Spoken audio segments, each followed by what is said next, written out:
welcome back to my channel. In this video we should study about a very interesting topic, that is vector addition. Okay, so इस video में हम लोग vector addition के बारे में पढ़ने वाले हैं. देखो वेक्टर एडिशन पहले होता क्या है, तो इससे प्रीवियस वाले वीडियो में वेक्टर क्या होता है, स्केलर क्या होता है, उसके टाइप्स ऑफ वेक्टर कितने होते हैं वो सब पढ़ चुके हैं. पर हम एक डिफरेंस बताए थे कि स्केलर और वेक्टर में स्केलर क्वांटिटी में 2+2 या 2 किलो + 2 किलो डायरेक्टली ऐड होके 4 किलो हो सकता है. पर वेक्टर एडिशन में 2 Newton + 2 Newton, 2 Newton + 2 Newton, 0 Newton भी हो सकता है, 4 न्यूटन भी हो सकता है. It totally depends upon the angle between them. Okay, so there are 3 types of vector addition. 3 law होते हैं जिससे हम वेक्टर एडिशन क्या करते हैं, कर सकते हैं. पहला लॉ है triangle law of vector addition. What is that? Triangle law of vector addition, Then secondly, that is parallelogram law of vector addition. Parallelogram law of vector addition. And third is polygon law of vector addition.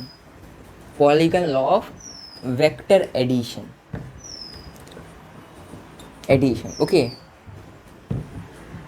सो इस video हमारा main topic क्या करेंगे, हम लोग triangle law of vector addition के बारे में mainly पढ़ेंगे कि triangle law of vector addition होता क्या है. So let's get started. ये triangle law of vector addition पढ़ना स्टार्ट करते हैं. First we have to know the definition of triangle law of vector addition. So what is triangle law of vector addition?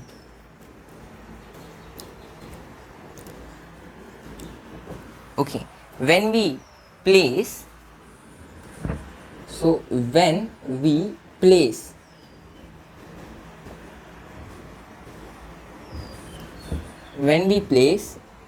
two vectors on the adjacent side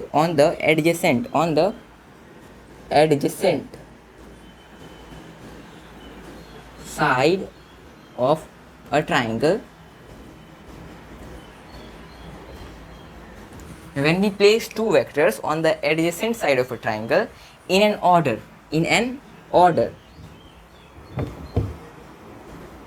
then the resultant of these two vector,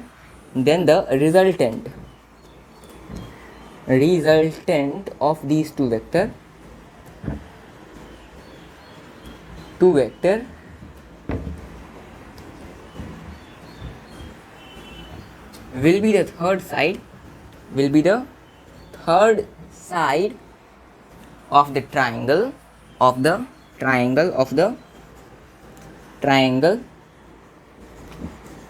in an opposite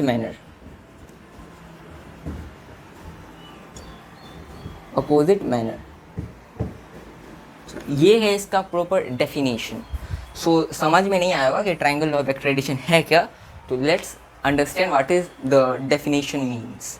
तो definition का मतलब क्या है कि जब भी दो vector जैसे 2 न्यूटन है एक vector, force is a vector quantity. Okay, so 2 newton and this is our 3 newton. ये 2 वेक्टर हमको ऐड करना है, इसका रिजल्टेंट क्या हो जाएगा? सो 2 न्यूटन + 3 न्यूटन क्या हो जाएगा? तो ये सीधा 5 न्यूटन नहीं होगा, ये गलत है. ये वेक्टर क्वांटिटी है, तो वेक्टर में सिंपली हम एडिशन नहीं करते हैं. पर स्केलर उसी वहीं पे अगर 2 किलो + 3 किलो अगर ऐसा रहता तो 5 किलो हम लोग क्या कर सकते हैं, लिख सकते हैं. That's right. ओके, सो जब भी हमको एडिशन निकालना हो दो वेक्टर का, सो पहले हम दोनों वेक्टर को adjacent side of a triangle पे लिख देते हैं एंड देन लिख देते हैं in an order and the third side of these two vector, third side ये ट्राइंगल का क्या हो जाएगा, ये this is the resultant vector. This is the resultant vector. ये क्या हो जाएगा हमारा रिजल्टेंट वेक्टर, पर in opposite order. Okay, so ये इधर है ऐसे, क्या ये ऑर्डर चल रहा है ऐसे ना, ऐसे ऑर्डर चल रहा है. तो हमारा रिजल्टेंट अपोजिट ऑर्डर में क्या होगा, जाएगा। नहीं समझ में आया, फिर से समझ आते हैं। तो ये अपोजिट ऑर्डर का मतलब क्या हुआ कि इस डायरेक्शन में, इस डायरेक्शन में, तो जाहिर सी बात है इस डायरेक्शन में 2 न्यूटन, इस डायरेक्शन में 3 न्यूटन, तो रिजल्टेंट वेक्टर इस डायरेक्शन में होना चाहिए। ये एक ऑर्डर में रहता, पर इन एन अपोजिट ऑर्डर, तो रिजल्टेंट वेक्टर इसके अपोजिट ऑर्डर में होगा इस डायरेक्शन में। तो यही क्या है, यही है triangle law of vector addition. तो यहाँ पे कहोगे कि भाई तो फिर रिजल्टेंट कहाँ निकला, रिजल्टेंट कहाँ निकला, तो इसका तो रिजल्टेंट निकालने के लिए, रिजल्टेंट का मैग्नीट्यूड निकालने के लिए एक फॉर्मूला आता है, क्या आता है, रूट अंडर ए square plus B square plus 2ab cos theta. Okay, so ये कैसे आ गया ये फॉर्मूला, सिंपल सा क्वेश्चन आएगा कि फॉर्मूला होता है तो ये फॉर्मूला आ कैसे गया।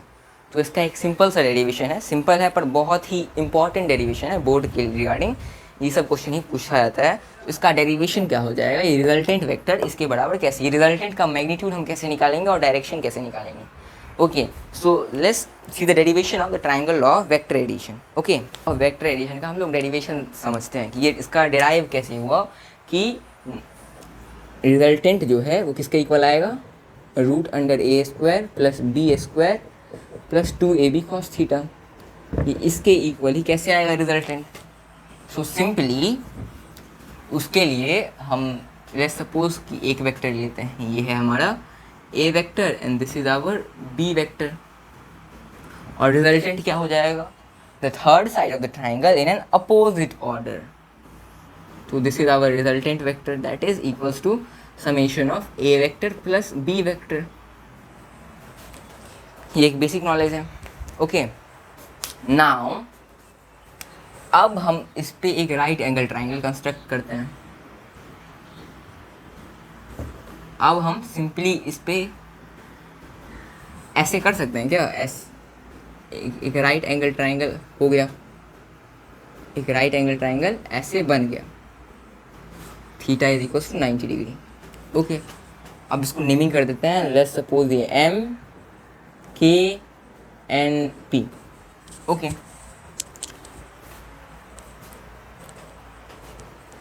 अब यहाँ तक समझ गए। अब हम देखते हैं कि एन पी और ये के पी है ना, ये के है। ओके, सो एन पी और के पी का वैल्यू क्या निकलेगा, सो यहाँ पे कॉस थीटा क्या हो जाएगा, cos theta is equals to base upon hypotenuse, base है एन पी, हाइपोटेनस है B vector, hence N P निकल गया हमारा, hence therefore N P is equals to that is base is equals to B vector cos theta. ये हमारा क्या हो गया, ये हमारा हो गया बेस। अब आते हैं साइन थीटा पे। साइन थीटा इस ट्राइंगल का क्या हो जाएगा, परपेंडिकुलर है हमारा K P upon hypotenuse B vector, therefore K P is equals to B vector sine theta. So यहाँ से हमको दो चीज़ का वैल्यू पता चल गया, that is N P is equals to B vector cos theta and K P is equals to that is our perpendicular is equals to B vector sine theta. That's all right. अब हम लोग ये कह सकते हैं कि M P जो होगा वो हो जाएगा A vector plus B vector cos theta and ये के पी हो जाएगा हमारा बी वेक्टर साइन थीटा। यहाँ तक समझ आ गया। सो अब इस ट्राइंगल को ऑब्जर्व करने से हमको एक चीज़ दिख रहा है, ये एक राइट एंगल ट्राइंगल के लिए ये होल, ये पूरा हमको क्या दिख रहा है, एक राइट एंगल ट्राइंगल दिख रहा है। क्या दिख रहा है, ये पूरा हमको एक राइट एंगल ट्राइंगल, सॉरी, पूरा हमको एक राइट एंगल ट्राइंगल दिख रहा है और ये बेस जो है उसका वो है A vector plus B vector cos theta and इसका परपेंडिकुलर है वो है बी साइन थीटा और ये जो हाइपोटेनस है उसका वो है हमारा resultant vector that is equals to A base का that is A vector plus B vector cos theta and B vector sine theta का summation that is our resultant vector. और हमको फाइंड क्या करना है, हमको फाइंड करना है यही, क्या फाइंड करना है, रिजल्टेंट फाइंड करना है ना। और रिजल्टेंट फाइंड करने के लिए हम एक थ्योरम यूज़ कर सकते हैं right angle triangle, that is Pythagoras theorem. So according to Pythagoras theorem the resultant vector का square is equals to a plus B cos theta का whole square plus b sine theta का whole square. यहाँ तक समझ आ गया? b sine theta का क्या? Whole square. And ये अभी हमको मैग्नीट्यूड निकालना है बस. So we apply mod. हमको बस मैग्नीट्यूड निकालना है, इस रिजल्टेंट का बस मैग्नीट्यूड निकालना है. अब इसको सिंप्लीफाई करेंगे तो a प्लस बी का होल स्क्वायर हो रहा है, that is a square plus B square plus 2ab cos theta plus, और इसका स्क्वायर हो जाएगा B square sine square theta. यहाँ तक समझ आ गया? ये क्या है? रिजल्टेंट का होल स्क्वायर. रिजल्टेंट का क्या है? ये होल स्क्वायर है.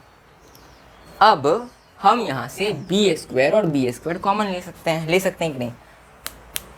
बी स्क्वायर और बी स्क्वायर क्या ले सकते हैं? कॉमन ले सकते हैं. तब क्या हो जाएगा? A square plus B square cos square plus sine square theta plus 2ab cos theta. यहाँ तक सिंपल है.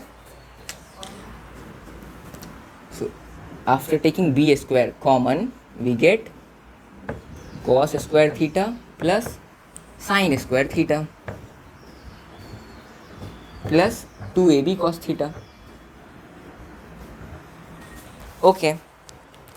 अब एक ट्रिग्नोमेट्री का आइडेंटिटीज है, that is cos square theta plus sine square theta is equals to 1. Okay. So cos square theta और sine square theta क्या हो जाएगा हमारा? 1. ये क्या है? रिजल्टेंट का whole square. So that is our A square plus B square, ये हो गया 1 प्लस 2ab कॉस थीटा. ये किसके इक्वल हो जाएगा? रिजल्टेंट का होल स्क्वायर. ये क्या हो जाएगा? इक्वल हो जाएगा. अब हम सिंपली यहाँ से रिजल्टेंट फाइंड आउट कर सकते हैं. क्या फाइंड आउट कर सकते हैं? रिजल्टेंट फाइंड आउट कर सकते हैं. ये स्क्वायर में है तो उधर जाएगा तो रूट हो जाएगा. So our resultant is equals to, hence our resultant is equals to root under a square plus b square plus 2ab cos theta. यहाँ तक सिंपल है. हमारा रिजल्टेंट क्या हो जाएगा? a square plus B square plus 2ab cos theta. तो यही है क्या इसका? यही है ट्राइंगल लॉ वेक्टर एडिशन का डेरिवेशन, सिंपल सा डेरिवेशन. अगर हमको यहाँ पे रिजल्टेंट निकालना होगा तो हमको क्या चाहिए? ये फॉर्मूला में हम पुट कर सकते हैं. क्या कर सकते हैं?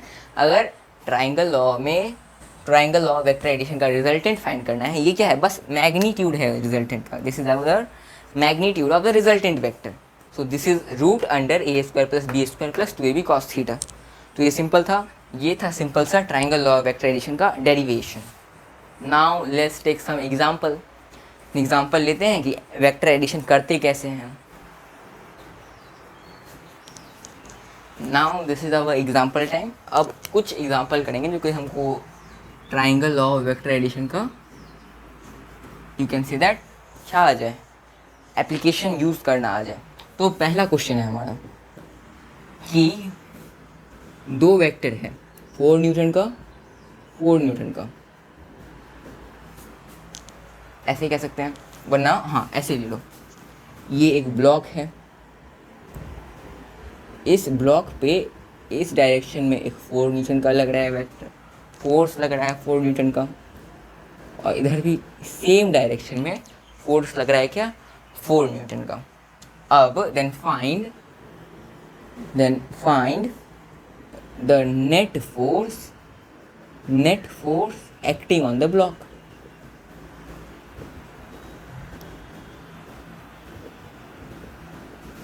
अब हमको फाइंड करना है इस ब्लॉक पे कितना नेट फोर्स क्या कर रहा है? एक्ट हो रहा है. नेट फोर्स मतलब कि इस दोनों को मिला के टोटल फोर्स ब्लॉक पे कितना लग रहा है. सो इसको हम लोग, दो वेक्टर हैं और प्रीवियस वाले वीडियो में पढ़ चुके हैं कि वेक्टर को हम कहीं से कहीं पे ले जा सकते हैं, हम. तो इसको हम इस वेक्टर को पकड़ के एक साइड ट्राइंगल के 4 न्यूटन को रख दिए और इसको भी ले जाके इस साइड हम क्या कर दिए, सेकेंड साइड पे हम क्या कर दिए, रख दिए 4 न्यूटन 4 न्यूटन। अब इसका रिजल्टेंट क्या हो जाएगा, सिंपली रिजल्टेंट हो जाएगा ये third side, that is equals to 4 newton plus 4 newton. Okay, ये नहीं हो जाएगा 4 न्यूटन 8 न्यूटन। अब देखो, अब इसके बीच का, तो अभी हम लोग पिछले ही पढ़े हैं क्या कि रिजल्टेंट वेक्टर का मैग्नीट्यूड क्या होगा, that is root under A square plus B square plus 2ab cos theta. अब थीटा क्या है, सेम डायरेक्शन में लग रहा है दोनों फोर्स, तो ऑब्वियस है कि एंगल बिटवीन देम सेपरेशन क्या है, 0 डिग्री। तो यहाँ पे हमको फाइंड हो गया theta is equals to 0 degree, theta is equals to 0 degree. तब देन ए स्क्वायर क्या है, A square our 4 newton plus B square that is also 4 newton and 2ab cos theta, 2 into 4 into 4 and cos theta is equals to 0 degree. So ऐसे question के लिए trigonometry ratio at specific angle हम लोग को पता ना। Okay, अब इस डायरेक्शन में लग रहा है cos 0 degree is equals to 1, हमारा हो जाएगा रूट अंडर 16 प्लस 4 4 जा 16, 8 4 जा 32। अब इस दोनों को ऐड करने पे क्या हो जाता है 32 plus 32 is equals to 64। Okay, तो हमारा रिजल्टेंट का वैल्यू क्या हो जाएगा, रिजल्टेंट का value root under 64 that is equals to 8 newton. ये हो गया हमारा रिजल्टेंट, मतलब इस पे नेट फोर्स कितना लग रहा है, इस डायरेक्शन में नेट फोर्स लग रहा है 8 न्यूटन का। सिंपल। तो अब कहोगे कि 4 + 4 8 हो गया, पर नहीं, यहाँ पे थीटा 0 डिग्री था। अब फिर से हम 4 + 4 लेके दिखाते हैं, पर इस बार हम परपेंडिकुलर फोर्स दे रहे हैं। अब एग्जांपल नंबर 2 पे आते हैं। एग्जांपल नंबर 2 है कि एक ब्लॉक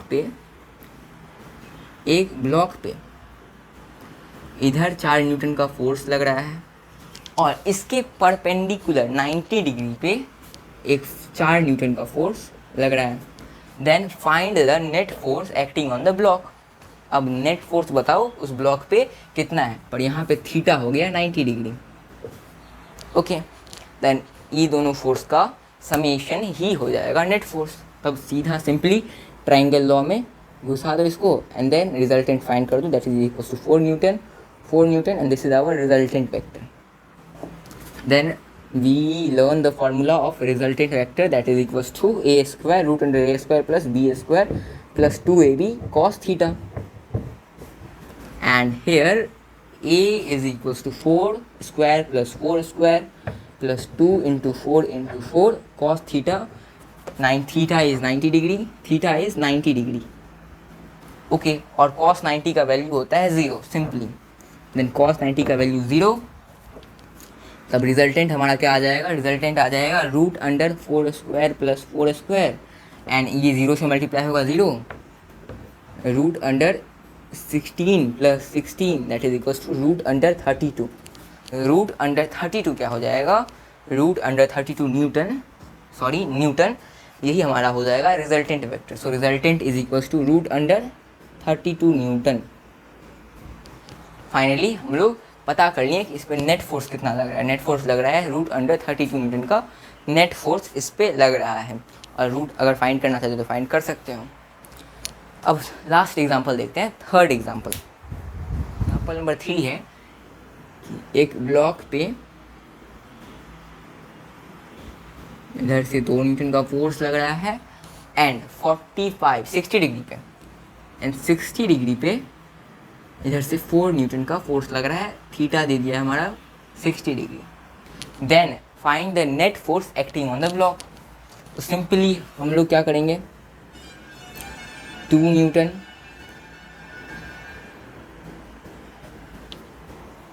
4 न्यूटन एंड रिजल्टेंट हो जाएगा ये, and theta is equals to 60 degree. Last example है, तो हमको रिजल्टेंट का फॉर्मूला पता है, that is equal to root under A square plus B square plus 2ab cos theta. Okay, now root under A square है 2 Newton, तो 2 Newton का हो जाएगा 4 plus B square 16 plus 2 into 2 into 4 into cos 60 degree, cos 60 degree is equals to 1/2, cos 60 is equals to 1/2, 2 से 2 cancel 4। अब आ गया हमारा resultant value 4 newton plus 16 plus 2 2 जा 4, 4 2 जा 8, ये हो जाएगा resultant vector. Then magnitude is equals to 28 root under 28 newton, ये हो जाएगा हमारा resultant vector. This is our resultant vector. So यहाँ तक हम लोग triangle law of vector addition समझ गए। तो thanks for watching the video, hope you like the video, thanks, bye.